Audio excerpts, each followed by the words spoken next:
Alors une question ce matin, d'ici la fin des Jeux, le 11 août, faut-il s'attendre à de nouveaux records olympiques ? Avec Léon Marchand, pourquoi pas, Ouais. mais d'après une vaste étude, l'homme serait proche d'avoir atteint ses limites, Baptiste Morin. C'était il y a moins d'un mois, l'Ukrainienne Yaroslava Mahuchik battait d'un petit centimètre le record du monde du saut en hauteur vieux de 37 ans.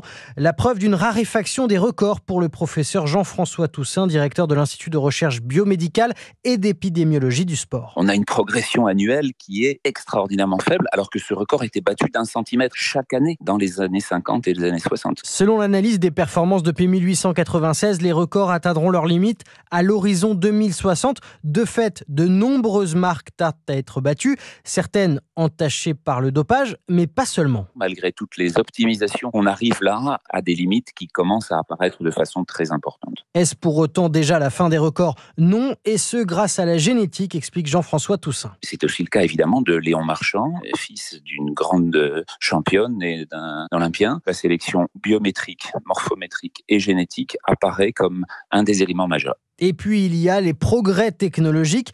Les chaussures en carbone, par exemple, pourraient permettre de faire tomber le record du marathon au cours de ces Jeux. Et Baptiste Morin pour Europe.